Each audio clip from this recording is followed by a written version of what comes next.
이제 2021년도 문을 열면서 주님께서 요한계시록에 대한 말씀을 주십니다. 일용할 양식을 통해서 주시는데, 주일 말씀도 일용할 양식에 요한계시록으로 갈까 아니면 다르게 할까 하다가 작정하고 우리 교회 안에 요한계시록에 대한 메시지를 충분하게 풀자라고 하는 마음이 들었습니다. 2020년도 연말에는 주님께서 아가서에 대한 말씀을 풀어주시고, 또 2021년도 연초에는 요한계시록의 말씀을 우리 교회 가운데 풀어내기 원하시는 것 같습니다. 특별히 성경에서 아가서와 요한계시록은 가장 비밀의 책으로 알려져 있고요, 또 난제들이 많은 그런 책인데, 기도하면서 여러 가지 서적을 참고하고 저의 멘토들의 메시지를 또 받으면서 기도하면서 우리 교회의 입장과 또 우리 교회가 마지막 때 요한계시록을 보는 눈에 대해서 또 정리를 해드리겠습니다. 그래서 사실 이 요한계시록을 정확하게 알고 있다면 신앙이 흔들리지 않습니다. 그런데 많은 교회에서 요한계시록을 가르치지 않습니다. 그렇기 때문에 요한계시록이 단순히 무서운 책이고 환난에 대한 책이고 어둠의 영들이 막 우리를 괴롭히고, 요한계시록을 보면 꿈을 악몽 꾼대. 악몽 꿔서 겁나서 못 보겠대. 이런 사람도 있더라고요. 여러분, 요한계시록의 주제는요, 종말에 일어날 대환난과 또 예수 그리스도의 승리를 노래하고 있는 것입니다. 마지막 때가 되면 환난이 있습니다. 어려움이 있습니다. 또 고난이 있습니다. 그런데 결과적으로 우리 주님께서 승리하신다. 승리를 노래하고 있는 책입니다.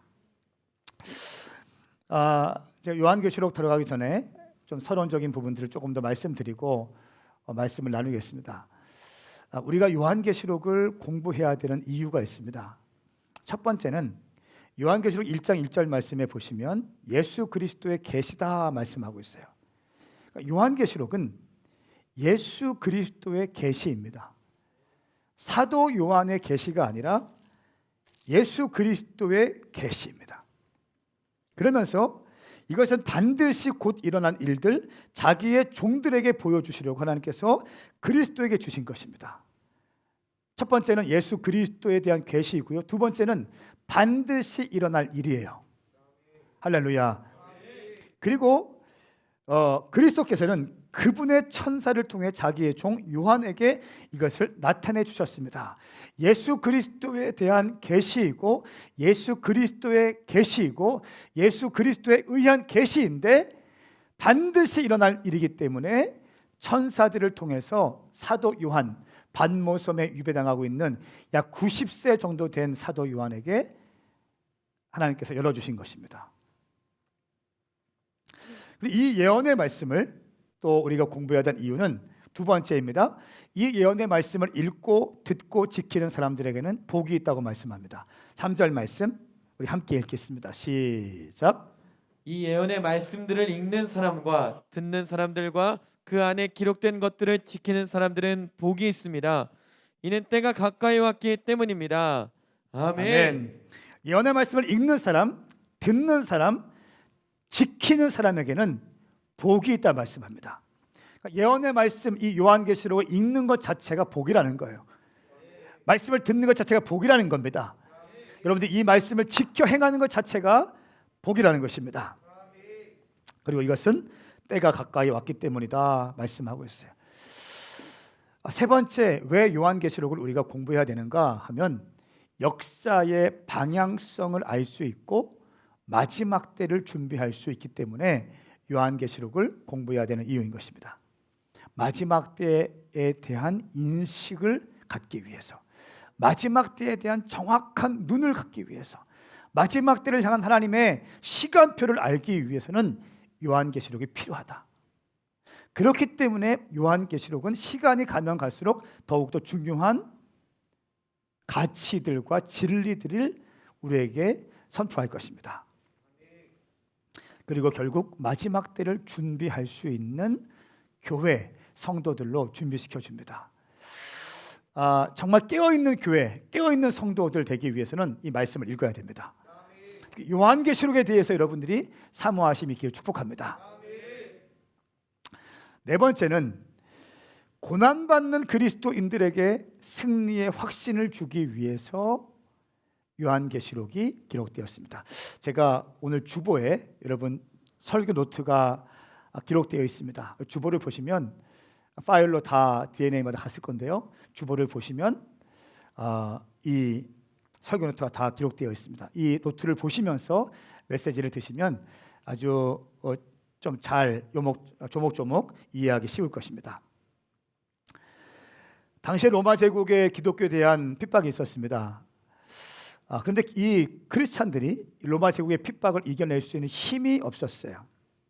당시에 네로 황제가 이 사람 미치광이었는데 로마를 불을 지르고 나서 로마 시내가 전체가 보일 수 있는 산에 올라갔습니다. 그래서 거기서 와인을 마시면서 로마에 큰 불이 난 것을 보면서 와, 아름답다 아름답다 하면서 술에 취해 있었대요. 그리고 술 깨서 보니까 이제 문제가 됐지 않습니까? 화재가 난 것에 대해서. 이 화재 난 것에 대해서 책임을 돌릴 사람이 필요한데 기독교인들에게 이 책임을 돌리기 시작합니다. 그러면서 이 로마 시내 안에 기독교인에 대한 반 그리스도인에 대한 감정들이 일어나기 시작했습니다.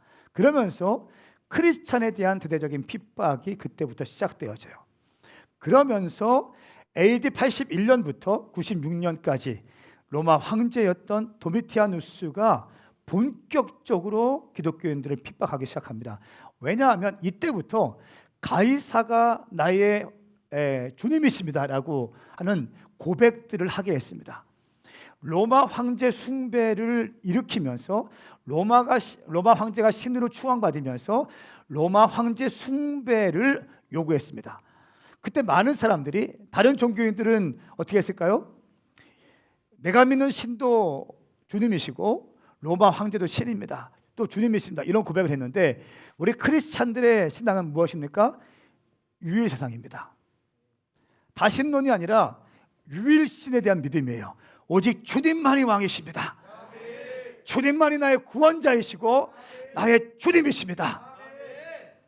로마 황제가 나의 주인이 될 수 없습니다. 오직 예수 그리스도만이 나의 주님이십니다 라고 하는 믿음이 있기 때문에 로마 황제를 숭배하지 않았습니다. 그렇기 때문에 이것을 빌미로 해서 어마어마한 핍박이 시작된 것이 바로 도미티아누스 황제 때입니다. 그러면서 AD 313년 콘스탄티누스 황제가 기독교를 공인할 때까지 약 230년에서 50년 정도까지 엄청난 핍박이 시작됩니다.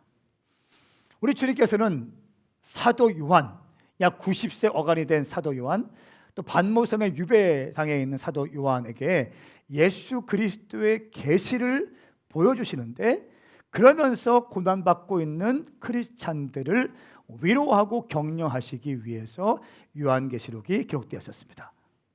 그러니까 고난을 받고 있는 크리스찬들에게 고난 너머의 승리가 있다는 것을 보여주시기 위해서 그 메시지, 마지막 종말론적인 예언을 풀어내시면서 또 지금 현재에 일어나고 있는 일들을 격려하시고 지금 고난받는 성도들을 위로하시기 위해서 요한계시록의 말씀을 선포하고 있는 것입니다. 또 한 가지는 약 예수님이 이제 십자가에 돌아가시고 승천하신 다음에 약 60년이 지났다고 합니다.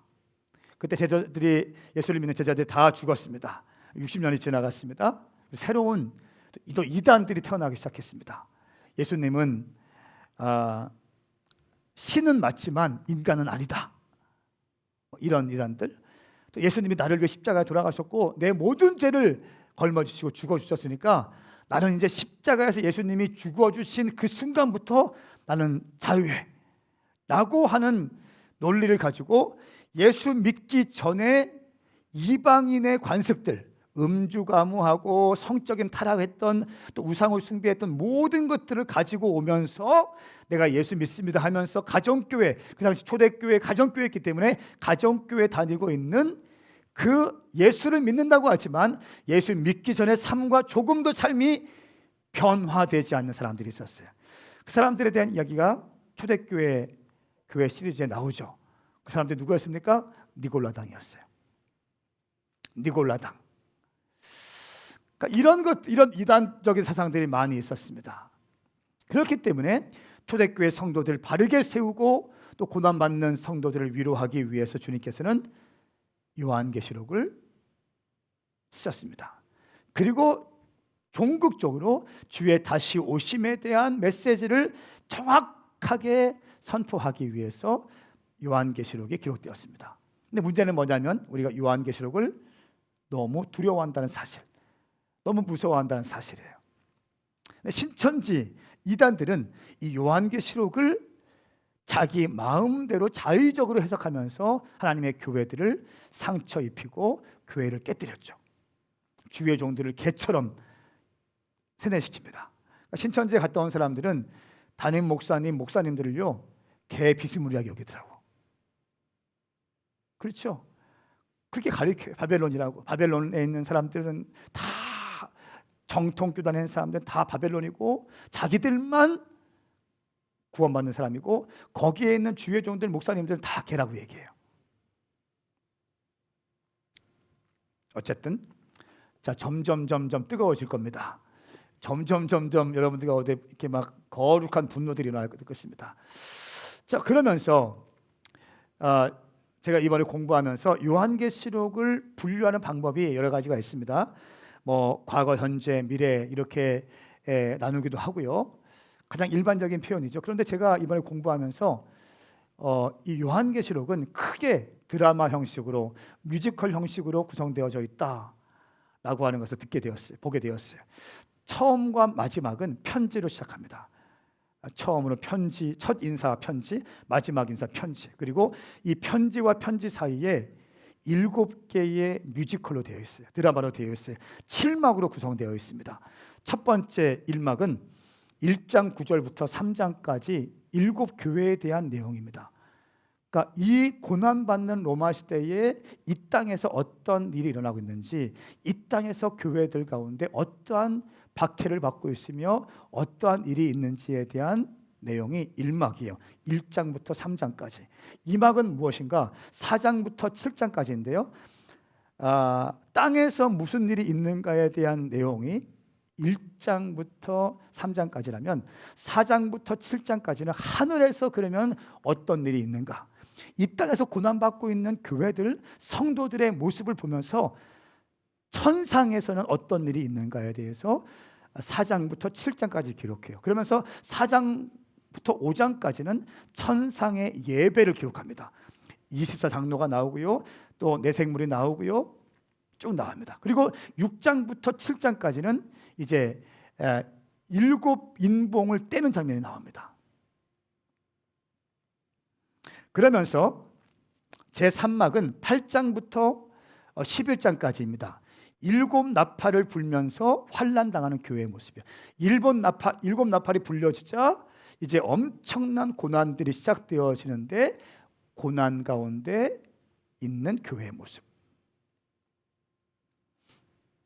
또 11장부터 15장까지는 그럼에도 불구하고 승리하고 있는 교회의 모습을 기록하고 있어요.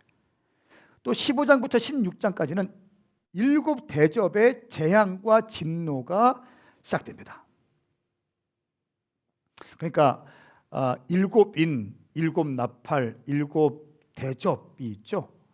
참 중요한데요. 7인을 뗍니다. 뗐는데 오늘 본문이 그 장면이에요. 7인을 떼야 되는데 6번째 인을 뗄 때 누가 이 엄청난 고난 가운데 통과할 수 있을 것인가? 라고 하자 이제 7장에서 오늘 본문 말씀에는 14만 4천 명이고 또 열방에서 온 아무도 셀 수 없는 사람들이 그 고난을 통과할 것입니다 라고 하면서 두 부류의 사람들을 얘기해요. 제가 오늘 설교는 이 부분에 대해 설교할 거고요. 그리고 6인을 뗐고 아직 7인이 남았기 때문에 7장은 6장 마지막 절에 대한 대답이고요. 8장에 들어가서 7인을 뗍니다. 7인을 떼면서 그리고 아까 말씀드린 것처럼 8장부터 11장까지 나팔을 불기 시작해요. 그리고 나팔 불면서 이제 큰 7 대접의 재앙, 7재앙 가운데 가장 큰 진노는 일곱 대접이 쏟아질 때예요. 그래서 완전히 하나님께서 진노하시는 마지막 심판을 의미합니다. 그러니까 일곱 인이 있고 그 다음에 일곱 뭐가 있습니까? 나팔이 있고 나팔이 불려지면은 이제 엄청난 재앙이 시작이에요. 일곱 나팔이 있고 그 다음에 일곱 대접이 막 쏟아집니다. 그럼 엄청난 핍박의 때가 시작되어지는데 두려워할 것이 아니라 궁극적으로 이 모든 과정이 끝나면 하나님의 영광스러운 시대가 도래할 것이다. 할렐루야. 이것이 예수를 믿는 자들의 특권이라는 거예요. 저는 이 요한계시록을 강해를 준비하면서 주제를 하나님 나라의 영광스러운 비밀이라고 말씀의 주제를 정했습니다. 그리고 나서 마지막 17장부터 20장까지가 이제 바벨론 멸망에 대한 환상 제6막이 있고요. 또 제7막은 마지막 20장부터 또 20장 전체 22장까지 천년 왕국과 승리하는 교회에 대한 내용이 등장합니다. 그리고 마지막 편지로 마무리가 되는 거죠. 저는 이 요한계시록을 구분하는 이 편지와 뮤지컬의 형식이 참 너무 좋더라고요.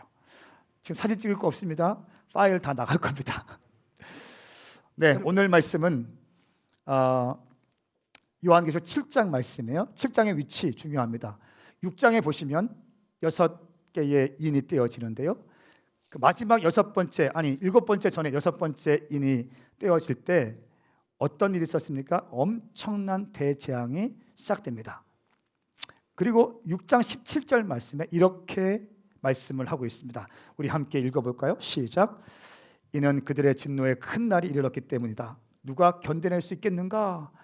6장 마지막 절에 누가 견딜 수 있겠습니까? 이 어마어마한 진노 큰 칼이 6번째 인이 떼어질 때 큰 재앙과 큰 칼이 있는데 누가 통과할 수 있겠습니까? 라고 하는 질문으로 마치죠. 그러니까 그거에 대한 답이 7장 전체에 나와요.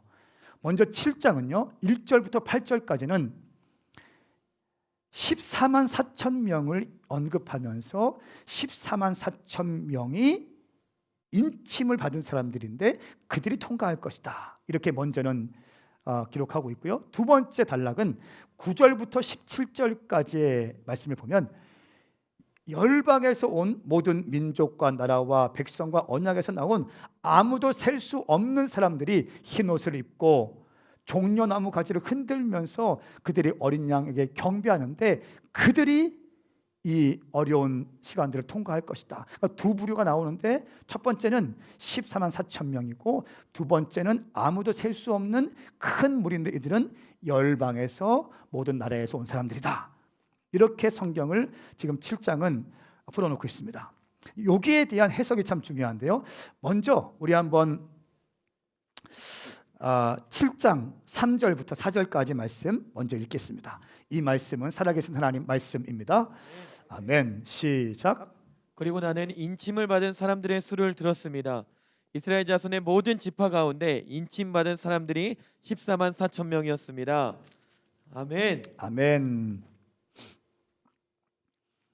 이스라엘 자손의 모든 지파 가운데 인침받은 사람들은 14만 4천 명이다. 이렇게 얘기합니다. 이 메시지가 이단들에게 빌미를 주죠. 빌미를 주는 이유가 뭔지 아세요? 한국 교회 가운데 많은 또 신학, 많은 교회에서 어떻게 가르치냐면 이스라엘은 교회다. 이스라엘은 교회다라고 하는 대체 신학을 가르칩니다. 그러니까 이스라엘 이꼬르 교회라고 하는 등식으로 가르칩니다. 근데 말씀을 쭉 연구하다 보면요, 어떤 때에는 이스라엘을 교회로 해석할 때에도 전혀 무리가 없는 때가 있어요. 이스라엘을 교회로 해석할 때 무리가 없는 부분도 분명히 있습니다. 또 상당 구절 그렇게 나와요. 그런데 어떤 본문에는요, 이스라엘을 교회로 해석할 때 무리가 생길 때가 있어요. 이스라엘을 교회로 해석할 때 가령 14만 4천 명 이스라엘 자손의 모든 지파 가운데 각 지파에 1만 2천 명의 사람들을 모으니까 14만 4천 명이 된다라고 했던 이 부분을 이스라엘은 교회다라고 하니까 이스라엘은 교회인데 동방으로부터 온 것이니까 동방, 한국에 있고 특별히 과천에 있다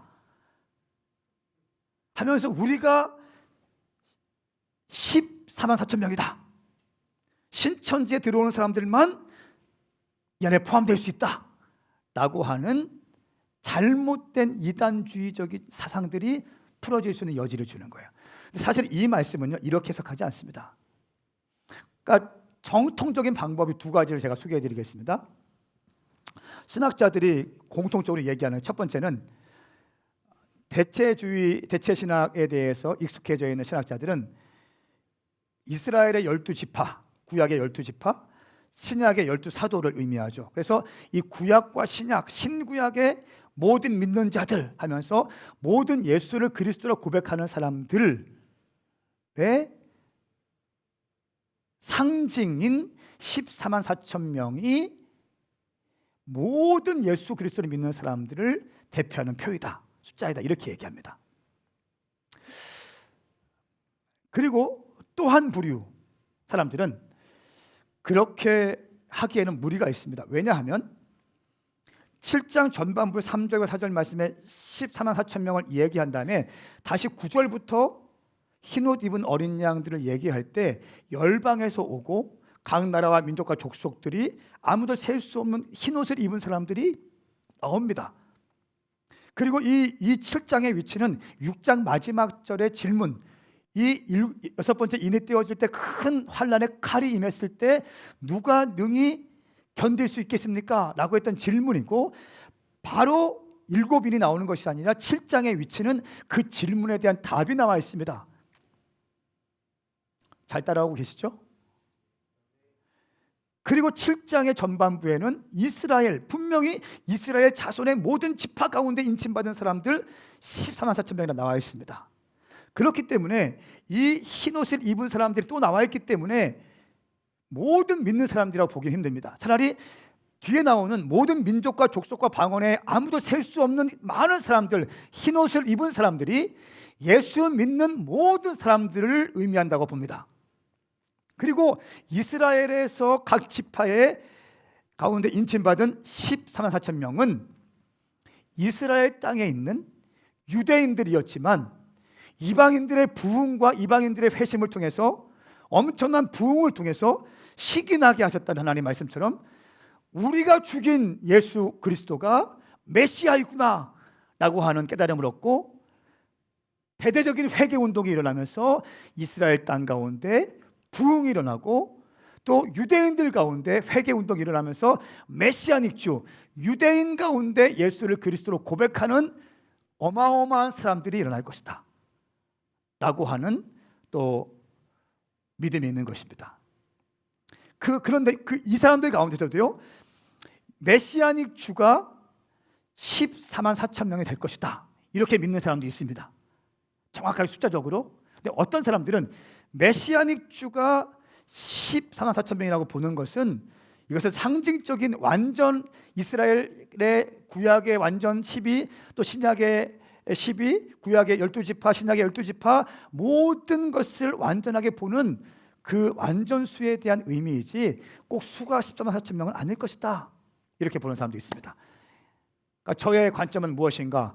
14만 4천 명은 이스라엘 땅에서 유대인들 가운데 엄청난 회개가 일어나게 되고 예수를 그리스도라, 우리가 못 박은 예수 그리스도가 나의 메시아입니다 고백하는 메시아닉 주들의 전체적인 상징을, 전체 숫자를 의미하는 상징의 수일 것이다. 저는 이렇게 봅니다. 이거에 대한 확실한 믿음이 있어요. 그리고 9절부터 시작되어지는 아무도 셀 수 없는 모든 나라, 민족, 백성, 언약에서 나온 사람들이다. 이 사람들은 우리와 같은 이방인들, 미국, 일본 모든 이방인들 가운데 고난을 통과하며 예수 그리스도를 고백하는 모든 이방인들을 의미하는 것이다 봐요. 할렐루야. 여러분, 무리가 없죠? 한 가지 요한계시록에 대해서 말씀을 전할 때 일용할 양식을 듣지 못하신 분이 계시다면 제가 다시 한번 설명드립니다. 신학계에서 이 마지막 때에 대해서 얘기할 때 중요한 건 휴거가 언제 있느냐, 또 환란이 언제 있느냐, 천년왕국 전이냐 후냐 따라서 전천년설, 후천년설, 무천년설 이렇게 이야기합니다.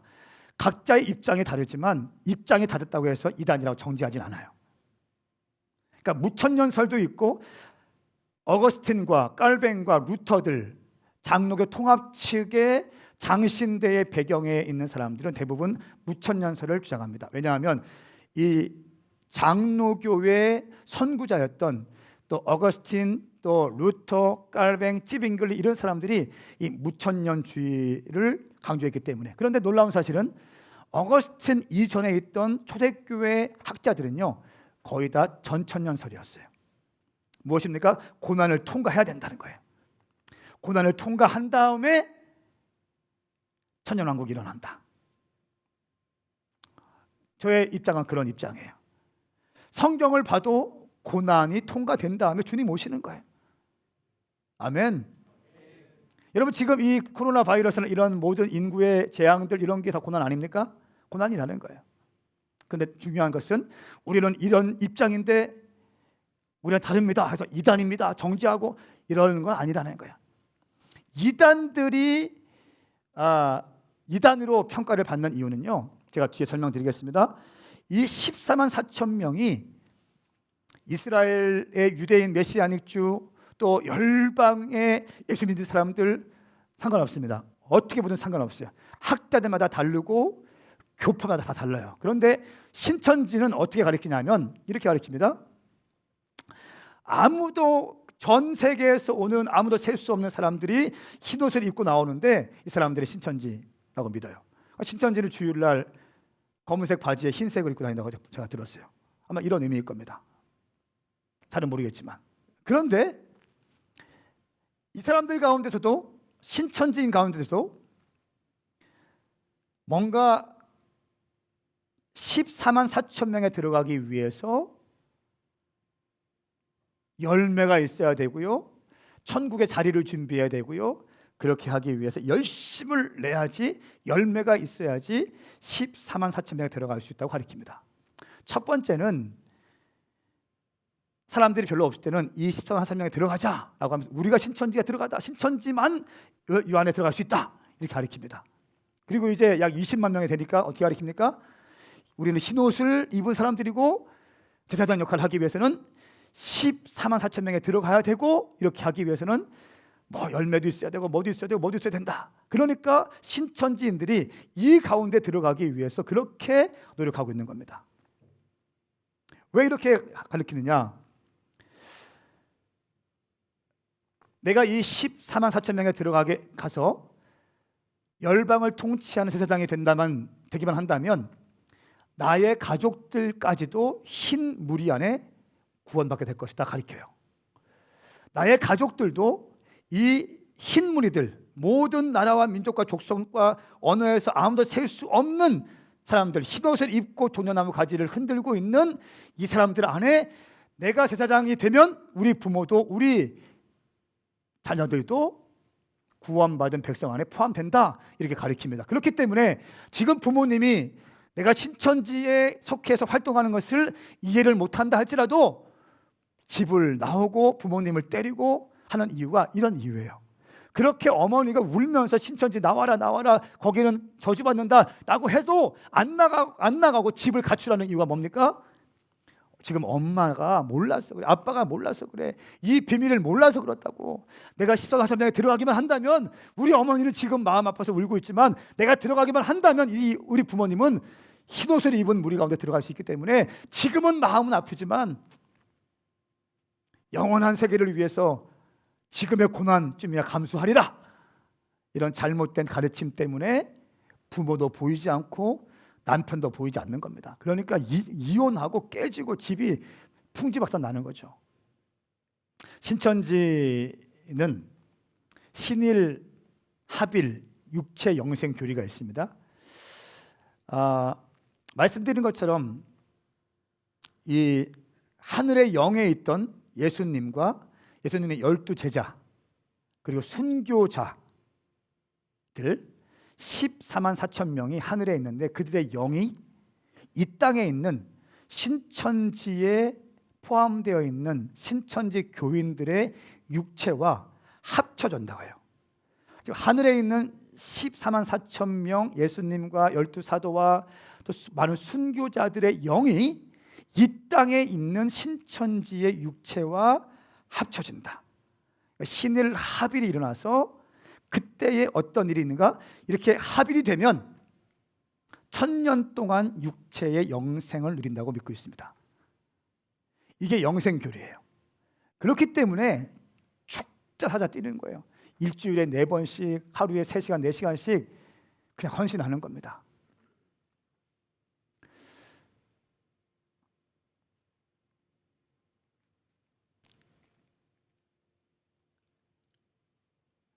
자, 그러면서 이 이만희 교주를 중심으로 해서 모인 신천지인들이 1000년 동안 왕노릇 한다고 믿고 있는데, 이들의 영인 순교자들의 영혼과 이만희에게 모인 신천지 사람들이 이제 함께 육체에 합일이 되어서 영생을 하게 된다고 이제 믿고 있습니다. 자, 그런데요, 이 사람들은 14만 4천 명에 들어가기 시작하면 어떤 일이 있는가? 열방에서 이 14만 4천 명에 들어가지 못한 사람들이 신천지인들에게는 몰려오는데, 돈다발을 가지고 와서 신천지 신도들에게 돈을 바치면서 천국의 비밀을 배우러 온다는 겁니다. 이렇게 가르쳐요. 두 번째, 천년 왕국 이후에도 그들은 미혹당하지 않고, 세 번째, 내가 제사장이 되면 가족들은 흰무리 안에 구원의 백성으로 인침받게 된다라고 하기 때문에 그들이 그렇게 헌신하는 거예요. 이게 아픔이죠. 여러분, 이만희는요, 장막성전의 교주였던 유재열 씨의 제자였습니다. 유재열 씨는 사진 좀 보여주세요. 이 유재열이라는 사람은요, 지금 가수 싸이 아시죠? 싸이의 장인어른이 장막성전의 교주였던 유재열이에요. 이 유재열의 제자가 이만희였는데, 한번 좀 비교해 보십시오. 이들은 3월 14일을 굉장히 중요하게 여깁니다.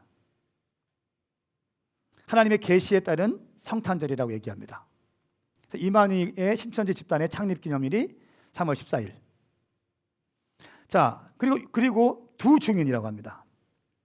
두 증인은 유인구와 유재열이라고 하죠. 신천지는 이만희와 홍동회라는 그런 얘기가 있었는데, 이 두 사람들이 어떻게 합니까? 싸워. 두 증인이 싸워. 서로 재림 예수라고 주장하게 됩니다. 그러면서 싸우다가 갈라지게 돼요. 그러면서 이만희가 신천지를 개업하는데 개업해서 돌파를 했어요. 돌파 확장을 일으켰어요. 그러면서 유재열이 했던 것처럼 내가 보혜사고 내가 성령이고 내가 어린 양이다, 이렇게 유재열한테 배운 것처럼 똑같이 내가 보혜사고 내가 어린 양이다 이렇게 얘기하는데, 이 사람은 한술 더 떠. 내가 이긴 자이다. 그러니까 뭔가 교리에 업그레이드가 있는 거예요. 근데 참 여러분, 왜 이렇게 진지하게 지금 이렇게 은혜를 받고 있는 겁니까? 깨우침을 받고 있는 거예요? 예. 이만희가 이렇게 자기 보혜사고 이긴 자이고 또 어린 양이다 이렇게 이야기합니다. 그러면서 14만 4천 명은 유재열이는 장막성도 신도 많이 구원받을 것이다 이렇게 가르쳤고요. 이만희가 거기서 배운 대로 이렇게 하면 신천지 신도 14만 4천 명이 구원받을 것이다 이렇게 얘기해요. 근데 14만 4천 명이 훌쩍 뛰어넘어가니까 교리를 조금씩 바꿉니다. 그러면서 이제 자꾸 교리를 바꾸면서 더 헌신되고 더 시험 보게 하고, 센터에서 시험 90점 이상을 맞아야지 뭐가 들어오게 되고 이렇게 막 가르칩니다. 그리고 두루마리 내가 성경을 받아 먹었다라고 유재열이 한 것처럼 신천지 이만희가 똑같은 교리를 가지고 하고 신천지의 대중화를 만들어냅니다. 혹시 유튜브를 통해서 이 설교를 듣고 있는 분들, 또 줌 통해서 이 말씀을 듣고 있는 분들에게 제가 예수님의 이름으로 선포합니다. 신천지에서 나오지 않으면 당신 저주받아요. 신천지의 교리를 믿고 이만희를 보혜사로 믿고 이만희를 이긴 자로 믿고 있는 사람들은 저주받습니다. 아주 심각한 거예요. 어떻게 예수님이 아닌 이만희 따위가 우리의 영혼의 문제를 책임져 주시죠? 그리고 신천지 사람들은요, 이만희는 죽지 않는다고 믿고 있어요. 그런데 처음에 신천지 교리는 이거였어요. 이만희는 죽지 않는다, 영생 불사한다. 이것이 신천지인들의 믿음이었어요. 여러분, 생각을 잘 하세요. 그러니까 세뇌를 당하지 말라고. 세뇌를. 어린 양은 우리 위해서 보혈의 피를 흘려주는 자가 어린 양이에요. 근데 이만희가 당신을 위해서 십자가에 달려서 보혈의 피를 쏟아낸 적이 없습니다. 이만희가 당신을 위해서 해준 게 뭐가 있습니까? 없습니다. 생각해 보세요. 없어요. 미혹당하지 말라는 거예요. 여러분, 이 말도 안 되는 일들이 한국교회 가운데 일어났어요. 그렇죠? 그리고 이들이 들어와서 뭐합니까? 가만히 들어와서 성도들과 성도들 간의 관계를 깨뜨려 버려요. 교회를 흔들어 버려요. 그리고 더 목사님과 성도들과의 관계를 갈라놔. 심지어 산업기기 많이 들어봤죠? 신천지들이 들어와서 조용히 들어와서 여기저기 포진되고 있다가 목사님들 쫓기는데 통째로 신천지 교회를 만들어 버린대. 우리 교회는 그런 구조가 아니죠. 아멘. 우리 교회는 그렇게 될 수 있는 구조가 아닙니다. 사도적인 기름 부으심으로 초대 교회적인 사도행전적인 교회이기 때문에 종교적이고 전통적인 교회에는 이게 가능할지 몰라요. 그런데 초대교회적인 교회, 강력한 성령의 역사가 있고 언어 훈련이 있고 정확하게 헌신과 충성과 말씀을 매일같이 성도들 심령 가운데 심어내고 있고 언어 훈련하기 때문에 쉽지 않을 겁니다. 신천지가 상처받고 도망갈 거예요. 사랑하는 여러분, 한 번 더 권면합니다. 여러분 가운데 신천지에 있는 모든 사람들이 회개하고 주님께 돌아오기를 기도해 주십시오. 아멘인가요? 정말 심각한 겁니다.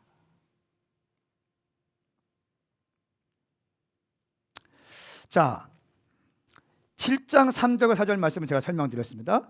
또 9절부터 10절까지의 말씀도 설명드렸어요. 열방에서 오는 사람들, 이거 제가 믿는 믿음이고 특별히 전천년설을 믿는 사람들의 어떤 믿음의 고백입니다.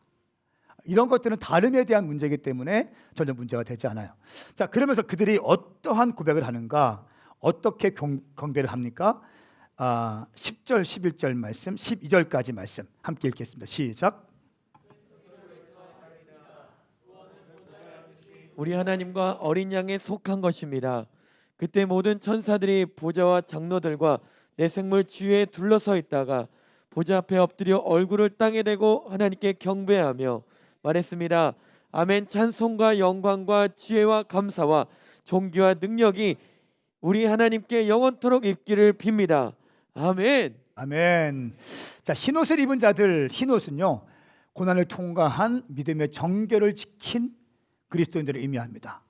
그리고 종려나무 가지를 흔들었다라고 하는 것은요, 그 시대에 전쟁을 승리하고 돌아오는 그 군대들을 맞이할 때 승전가를 부리면서 종려나무를 흔들었다고 합니다. 무슨 말입니까? 오직 예수 그리스도 주님만이 나의 구원자이고 주님만이 우리 모든 이 인류의 모든 것들을 돌파하시고 승리하신 주님이십니다 라고 고백하는 것입니다. 누구를 고백해요? 누구를 경배해요? 어린 양 예수 그리스도. 할렐루야. 자, 구원은 보좌에 앉으신 우리 하나님과 어린 양께 속한 것입니다. 여러분, 이 말씀을 믿으십시오. 구원은 보좌에 앉으신 우리 하나님과 어린 양께 속한 것입니다. 이걸로 끝. 이걸로 끝. 하나님과 어린 양께 속한 것입니다. 어린 양은 예수 그리스도를 의미하는 것이죠. 근데 왜 이만희가 등장합니까? 영원히 저주받을 수밖에 없는 우리의 인생을 위해서 어린 양이신 예수 그리스도께서 십자가에서 양손과 양발에 대못을 박히시고 옆구리에 창을 찌르시고 가시면류관을 쓰시고 죄 없는 그분께서 나를 위해서 십자가 돌아가신 것, 어린 양의 보혈의 피를 의미하는 거죠. 우리가 출애굽할 때 문지방에 어린 양의 피를 바른 사람들은 패스오버해서 건너가서 재앙이 건너간 것처럼 예수 그리스도의 보혈의 피로 구원받은 우리 하나님의 사람들은 영원한 저주에서 자유케 되었다는 것입니다. 이것이 어린 양의 개념이에요. 근데 왜 이만희가 어린 양이라고 하냐는 거예요. 왜 여기에 대해서 문제의식이 없냐는 거예요. 생각을 하세요. 생각을. 안타까워 죽겠어요. 거기에 돈 갖다 바치고 엄청 교회에 있을 때, 건강한 교회에 있을 때는 헌금도 하지 않던 청년들이 신천지에 들어가서 미혹돼서 잘못된 교회에 푹 빠져가지고 있는 돈 없는 다 갖다 바치고 교회에서는 헌신도 하지 않고 예배팀도 제대로 섬기지 못했던 것들이 신천지에 들어가서 밤낮 일하고 있고, 그러니까 미혹이라는 거예요. 미혹. 교회들도 깨어나야 돼요. 교회들도 진리의 말씀을 갖고 있으면서도 청년들을 헌신시키지 못해. 진리의 말씀 앞에 헌신시키지 못해. 진리의 말씀을 통해서 헌신하는 교회들 보면 너무 교회가 치우친 거 아니냐고 얘기해. 그러니까 교인들 다 뺏기는 겁니다. 나는 이런 거 볼 때 너무너무 화가 나. 이게 말이 되냐고 얘기해. 여러분, 이 신천지 이만희는요, 그 결혼한 사람입니다. 이 사람이 결혼한 사람이에요. 그런데 신천지 내부의 신현옥이라는 강사, 신천지 강사였던 분이 탈퇴를 했죠. 그리고 지금은 이단 전문가로 활동하고 있는데 그분이 이렇게 고백했어요. 김남이라는 여인이 있는데 내연녀예요. 내연녀인데 이 사람이 신천지 2인자라는 거예요. 그러니까 집화장들, 강사들이 그 사람을 갈 때 사모님 한다는 거예요. 이만희가 마누라가 있는데 그 김남이한테 사모님이라고 한다는 거예요. 그리고 한 1년, 2년 전에 그 신천지 2인자였던 김남희 씨가 유튜브를 통해서 다 까발렸습니다. 이만희의 실체에 대해서. 이런 어마어마한 것들이 있는데 아직도 미혹당하고 있는 거야. 다시 한번 선포합니다. 이만희를 믿고 이만희를 보혜사라고 믿고 있는 사람들은 저주받을 거예요. 당신 저주받을 겁니다. 하나님의 몸된 교회를 흔들고 주회종과 성도들과의 관계를 깨어내고 교회를 엉망으로 만들었던 당신들 저주받을 겁니다. 빨리 회개하세요. 하나님의 말씀은 지엄하신 거예요. 지엄하신 거예요. 회개하셔야 돼요. 그리고 여러분들, 우리 성도님들 불쌍히 여겨주십시오. 여러분 주변의 친구들, 또 형제들, 또 부모 자녀들이 혹시 신천지에 빠져 있다면요, 정말 회개하시고 긍휼하는 마음으로 기도하셔야 됩니다. 그냥 간단하게 볼 문제가 아닙니다. 아멘. 자, 그러면 15절부터 17절까지의 말씀을 쭉 보시면 이제 환난 가운데 경배하는 자들에게 부어주시는 특권이 나옵니다. 우리 한번 보십시오. 자, 먼저 14절 말씀도 한번 읽겠습니다. 13절 말씀에 흰옷을 입은 사람들이 누구며 또 어디서 왔습니까? 라고 질문하죠. 그거에 대한 답이 나옵니다. 14절 말씀 시작. 나는 그에게 대답했습니다. 내 주여 당신이 아심이라. 그때 그가 내게 말했습니다. 이들은 큰 환난으로부터 나오는 사람들인데 그들은 어린 양의 피로 그들의 옷을 씻어 희게 했습니다. 아멘. 아멘. 큰 환난을 통과한 자들, 그리고 어린 양의 보혈의 피로 그들의 옷을 씻어서 회개한 자들, 어린 양 예수 그리스도의 피로 내 모든 죄를 씻어낸 자들. 근데 어떻게 이만희가 어린 양이 될 수 있냐고요? 여러분, 저는 지금 강하고 담대하게 선포합니다. 주님께서 코로나 바이러스를요, 신천지를 그 한국 교회를 좀먹고 있었죠. 한국 교회를 막 뒤집어내고 엄청난 아픔을 주었던 신천지, 이 신천지를 확 들춰내셨어요.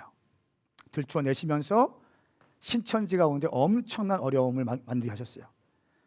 지금 제가 듣기로는 신천지 내부에 지파들별로 이만희가 처음에는 죽지 않는다고 믿었는데 이제는 이만희가 죽은 다음에 대권을 차지하기 위해서 서로 암암리의 전쟁이 있다는 거예요.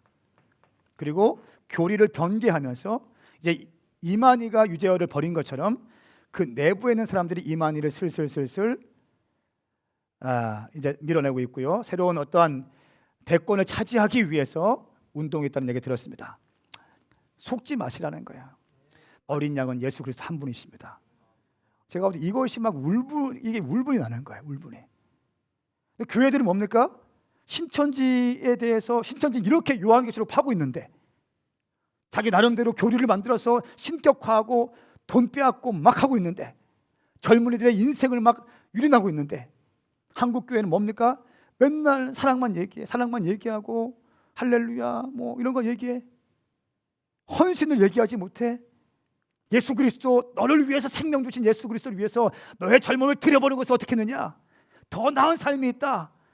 무엇을 위하여 무엇을 먹고 무엇을 입고 살기 위한 인생이 아닌 것이 아니라 하나님의 영광을 위해서 너의 삶을 들여볼 생각은 없느냐? 선교지 달려가. 교회 개척해. 이런 말을 못해요.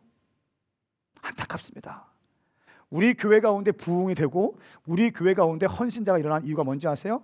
저의 메시지가 분명해요. 말씀에 대한 순종과 헌신을 가리키거든. 아멘. 그러니까 신천지의 헌신 열심보다 10배는 뜨거워야 되는 거예요. 할렐루야. 반짝반짝. 반짝반짝. 신천지의 열심 뛰어넘어야지. 그 비질리 가고 이만희 앞에서 그렇게 하는데 만왕의 왕이신 예수 그리스도 앞에서 우리의 삶을 건지기 위해서 십자가에 대속해 주신 예수 그리스도 위해서 삶을 드려야죠. 이만희가 해준 게 뭐가 있어? 아무것도 없잖아. 잘못된 지식 가지고 잘못된 세뇌 교육 가지고도 그렇게 젊은이들이 이렇게 됐는데 이거에 대한 문제의식을 가지고 일어날 수 있게 축복합니다. 자, 그러면 환난을 통과한 경배자들에게 임하는 특권이 있습니다. 첫 번째, 하나님의 보좌 앞에 나갈 수 있다는 거예요. 15절 말씀입니다. 그래서 그들이 하나님의 보좌 앞에 있고 그분의 성전에서 밤낮으로 그분을 섬김으로 보좌에 앉으시니가 그들이 위에 거하실 것입니다. 말씀하고 있어요. 첫 번째, 보좌 앞으로 갈 수 있다. 왜요? 예수님께서 십자가에 돌아가심으로 성소와 지성소에 있는 휘장을 찢으셨기 때문에 이제는 우리가 주의 보좌 앞에 갈 수 있는 합법적인 권세를 얻게 되었다는 거예요. 두 번째는 성전에서 밤낮으로 기쁨으로 섬기는 존재가 되었다는 거예요. 밤낮으로 섬기게 되었다. 15절 중반, 그분의 성전에서 밤낮으로 그분을 섬김으로 보좌에 앉으시니가 그들을 위해 거하실 것입니다. 밤낮으로 섬기는 것. 여러분, 저는 우리 오메가 교회가 새하늘과 새 땅, 저 새 예루살렘의 성전의 모형이 되길 원합니다. 우리 교회에서는 예배, 우리 교회에서는 말씀들이 하늘에서 선포되어지는 메시지와 하늘의 예배가 이 땅 가운데 재현되기를 축복합니다. 아멘인가요? 이 땅에서의 예배는요, 우리가 하나님께 보좌 앞에 나가서 영원토록 올려드릴 예배의 리허설인 것입니다. 이 땅에서의 예배가 그런 예배라는 거예요. 세 번째 특권입니다. 다시는 굶거나 목마르지 않고 해를 당하지 않는다 말씀하고 있습니다. 16절 말씀, 다시는 굶거나 목마르거나 그 어떤 열기나 해도 미치지 못할 것이다. 주님께서 보호하신다는 거예요. 이 땅에서 고난받고 있지만 이 땅에서의 고난에 통과한 그리스도인들, 그리고 주의 보좌 앞에 가서 경배하는 자들은요, 더 이상 그 어떤 고난도 없고 영원한 기쁨과 영원한 자유 가운데 임하게 될 것이다 말씀하고 있는 것입니다. 요한복음 7장 37절 39절 말씀에 누구든지 목마른 사람들은 다 내게로 와서 마셔라. 누구든지 나를 믿는 사람들마다 성경의 말씀대로 생수의 강이 그의 배에서 흘러나올 것이다. 이것은 예수를 믿는 사람들이 받게 될 성령을 가리켜서 하신 말씀이다. 할렐루야. 배에서 생수의 강이 흘러나올 것이다. 성경의 말씀대로 생수의 강이 배에서 터져나오게 될 것이다. 천국에는요, 그 어떤 눈물과 애통과 아픔과 또 고통이 없습니다. 오직 어린 양이신 예수 그리스도가 우리를 인도하시고 생명수의 물가로 우리를 인도하시는 것입니다. 거기에는 눈물이 없는 곳입니다. 마지막 네 번째는 어린 양이 목자가 되셔서 생명수 샘으로 인도하시고 우리의 눈물을 닦아주신다 말씀하고 있습니다. 제가 말씀을 준비하면서 이 말씀이 참 저한테는 하이라이트 됐습니다. 어린 양이 그들의 목자가 되어서 그들의 생명의 샘물로 인도하시고 하나님께서 그들의 눈에서 모든 눈물을 닦아주실 것입니다. 눈에서 눈물을 닦아주실 것입니다. 저희가 이번에 킹덤 컨퍼런스를 준비하는데 교회에서 하는 것보다는 좀 이렇게 다른 은밀한 장소가 좋지 않습니까? 또 시국이 있기 때문에 또 종교 시설에서 하는 것보다는 콘서트홀이나 호텔을 알아보다가 대전에 유명한 호텔이 있습니다. 아주 상징적인 오래된 그리고 많은 사람들이 알고 있는 호텔인데 거기에 장소를 좀 빌리려고 갔어요. 그리고 가서 지배인과 얘기하는데 이렇게 얘기하더라고요. 자기들의 어려운 상황들을 저한테 막 얘기하면서 목사님, 한 달에 그냥 고정적으로 지출될 뿐 아니라 한 달에 적자가 5억이에요. 그냥 한 달에 적자가 5억입니다. 이렇게 얘기하더라고요. 이렇게 얘기하면서 저희만 그런 게 아니고 다 그런데요.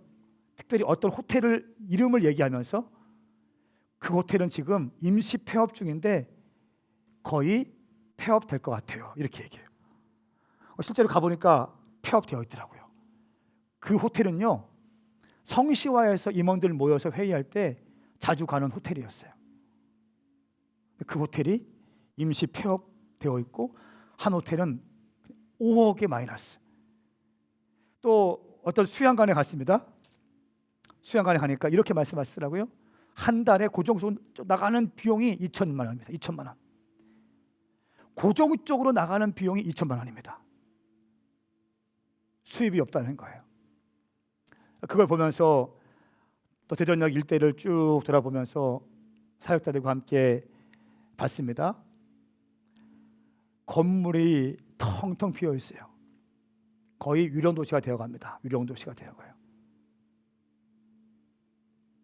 그러면서 우리 교회 사업하시는 분들, 또 우리 교회 직장인들에 대한 생각이 막 나면서 제 안에 성도들을 향한 중보기도가 막 나오기 시작했어요. 여러분, 지금 어려운 시간들 보내고 계시죠? 또 직장인도 마찬가지고 언제 잘릴지 모르고 은근히 퇴사를 압박을 하고 이런 상황이 있지 않습니까? 이런저런 힘든 가운데 있는 분들, 오늘 17절 말씀, 또 코로나 때문에 교회에 갔다 하면 상사가 너 교회 다니냐고 하면서 힘들게 하고 그런 사람들도 있는 줄 알고 있습니다. 이 어려운 시국에 주의 말씀 붙들고 뜨거운 눈물 흘리면서도 가이사가 나의 주님입니다 라고 고백하지 않고 예수님만이 나의 주인이십니다. 그 어려운 시간 가운데 예수님이 나의 주인입니다 고백하면 콜로세움에 끌려가서 사자의 밥이 돼야 되고 죽음을 당해야 되죠.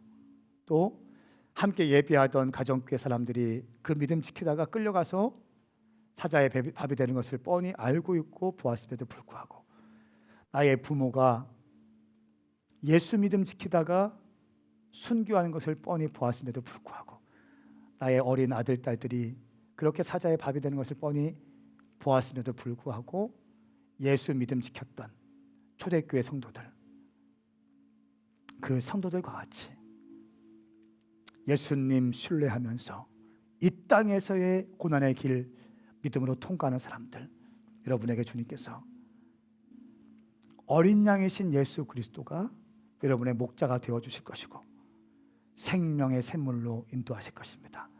그리고 당신이 주님 앞에 섰을 때 우리 하나님께서 여러분을 끌어안아 주시면서 당신 가운데 있는 눈물, 주님, 내가 이 땅에서 고난받고 이 땅에서 예수 이름 지키느라 많은 핍박을 받았지만 내가 예수님 이름 부인하지 않았습니다. 이렇게 뜨거운 눈물을 흘릴 때 우리 하나님께서 여러분의 눈의 눈물을 닦아주실 것입니다. 요한계시록은 이 시대를 살고 있는 로마 시대에 핍박받고 있는 초대교회 성도들을 위해서 쓰여진 책이기도 하지만 마지막 때 다시 오실 주님의 길을 예비하고자 삶을 드리고 시간을 드리고 물질을 드리고 젊음을 드리는 하나님의 성도들을 격려하시고 여러분들을 위로하시기 위한 책인 것입니다. 오늘 이 말씀 붙들고 여러분 가운데 고난이 있고 아픔이 있다 할지라도 이만희 붙잡지 마시고 안상홍이 붙잡지 마시고 장길자 붙잡지 말고 JMS 붙잡지 말고 오직 황성은 붙잡지 말고 오직 예수 그리스도 만왕의 왕이시며 어린 양으로 오신 예수 그리스도 다시 재림하실 때는 유다의 사자로 이 땅의 심판자로 오실 예수 그리스도 신뢰하시면서 우리의 믿음을 주님께 올려드릴 수 있기를 예수님의 이름으로 선포합니다. 다 함께 일어나십시다. 여러분, 이 마지막 때는요 정확한 입장이 있어야 돼요. 우리 교회의 믿음이 뭐죠? 우리 교회의 정의가 뭡니까? 예수를 그리스도라 고백하는 것. 예수님만이 우리의 그리스도 구원자이십니다. 예수가 그리스도이며 하나님의 지상 명령에 헌신하는, 그러니까 예수님만이 그리스도이시고요 하나님의 지상 명령에 헌신하는 거예요. 이만희가 그리스도가 아닙니다. 이만희에게 헌신하는 거 아닙니다. 하나님의 지상 명령, 마태복음 28장 18절 20절 말씀에 헌신하며 성령 공동체이다. 할렐루야. 할렐루야. 그러니까 분명한 입장이 있는 거예요. 우리 오메가 교회는 사도적인 어떤 기름 부으심과 초대교회적인 영성을 추구하는 교회입니다. 그냥 전통적인 교회 방식이 아니에요. 뭐 투표하고 뭐 이런 거 아닙니다. 함께 기도하면서 주의 음성 들으면서 결정하고요 초대교회적인 마지막 때 초대교회적인 교회의 모습을 가기 위해서 발버둥 치는 교회예요. 본질을 사수합니다. 매일 하루에 한 장씩 말씀을 가르칩니다.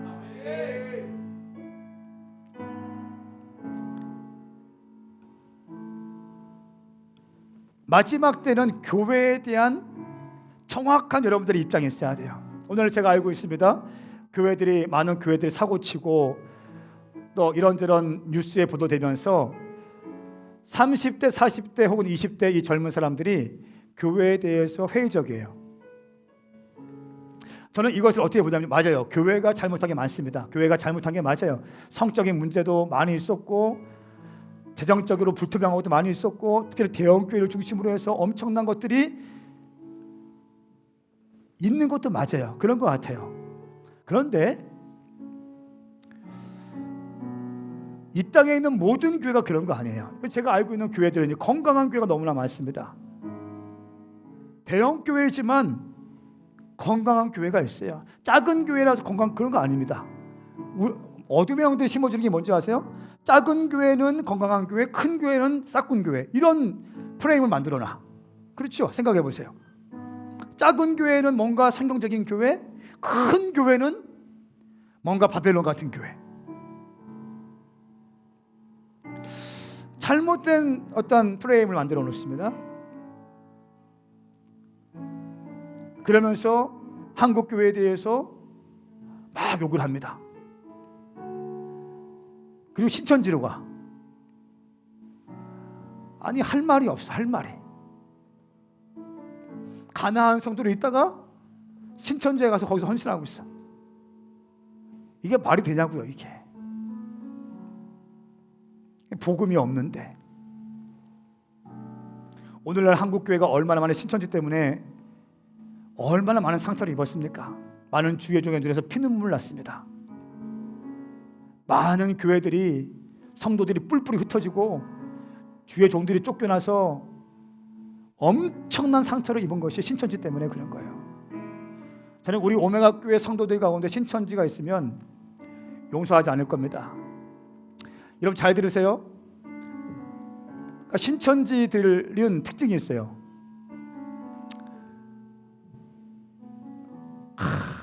말씀 좋은 사람이 있대. 말씀 좋은 사람이. 최근에 선교사님으로 섬기시다가 코로나 때문에 나오셨는데 말씀이 기가 막히게 꿀송이가 달대.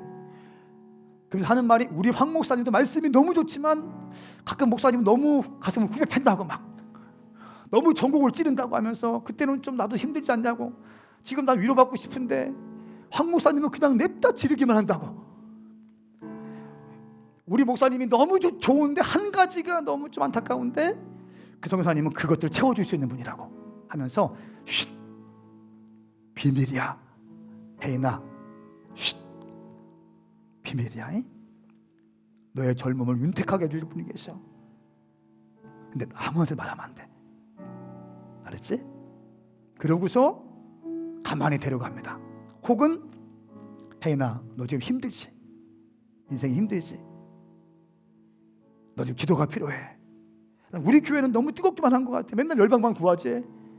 내가 지금 죽기 일부 직전인데 맨날 선교적인 기도만 하고 있어. 혜인아 기도 은사가 충만하신 분이 있는데 나랑 같이 가자. 내 비밀이야. DNA 처치 리더들한테 비밀이고 사역자한테 비밀이다잉. 이렇게 말을 하는 사람들, 교회에 속이고 교회를 속이고 기만하고 하는 사람들은 저는 신천지로 간주합니다. 오늘부터 신천지로 간주해서, 왜냐하면 우리 교회는 외부 성경 공부 금지입니다. 신천지의 전략이 그거예요. 외부 성경 공부, 성경 공부로 데려가면 일단 미혹되기 시작해요. 우리 교회만큼 말씀이 풍성하게 있는 교회가 어디 있습니까? 동기하지만 반짝반짝 해보세요. 매일같이 일용할 양식을 통해서 선포하는 곳이 어디 있습니까? 그런데도 불구하고 비밀이다 하면서 데려가는 사람들, 그런 말을 했다.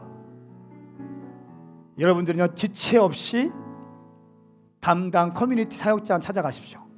문자를 보내십시오. 그리고 바로 신고하십시오. 그리고 저는 사실관계가 확인되면 그렇게 성경 공부를 하자, 기도하러 가자. 근데 목사님한테는 비밀이다. 우리 목사님 성깔 알지? 나 죽어. 아무것도 아닌 것 같고 목사님은 영적으로 민감하신 척하면서 꼭 그렇게 하시잖아. 이런 말을 하는 사람들은요 오늘부터 신천지로 간주할 겁니다. 아멘. 아멘. 교회에 거리낌이 없어야 되는 거예요. 주의 종과의 관계에 거리낌이 없어야 되는 거예요. 모든 속이는 영들, 또 유튜브를 함께 하시는 모든 분들이 가도 축복합니다. 여러분 가운데 정결한 영이 임하기 바랍니다. 이 얘기를 들은 사람들은 바로 커뮤니티 사역자 찾아가셔야 됩니다. 그리고 그 사실관계를 확인한 다음에 저는 바로 사랑 이런 거 없습니다. 그냥 7위 주보에 당장 다음 주 일은 나올 겁니다. 누구는 신천지 이런 이유로 7일 우리 교회에서 발을 못 붙이게 할 겁니다. 여러분, 제가 주의 종이고 담임 목사예요. 오메가 교회를 감독하라고, 오메가 교회 주신 비전과 부르심을 완수하라고 저를 목사 삼으시고 교회를 개척하게 만드셨습니다. 저는 교회를 보호해야 될 책임이 있고 헌신된 주의 청년들과 주의 백성들을 보호해야 될 책임이 있어요. 이것이 주의 종의 사명입니다. 이런 것들을 보고 간과한다면 저는 싹군이 될 것입니다. 생명을 걸고서라도 우리 교회 많은 주의 종들, 많은 청년들, 많은 성도들이 마음껏 주님께 헌신할 수 있도록 그런 분위기를 만들어낼 것입니다. 할렐루야. 할렐루야. 모든 사람들이 정확하게 정렬되어져서 혼미해지지 않고 교회를 중심으로, 말씀을 중심으로, 예배를 중심으로 이 믿음이 여러분 가운데 임하길 축복합니다. 여러분, 마지막 때 미혹되지 않기 위해서 중요한 것이 있는데요, 교회 중심의 신앙생활을 하는 것입니다.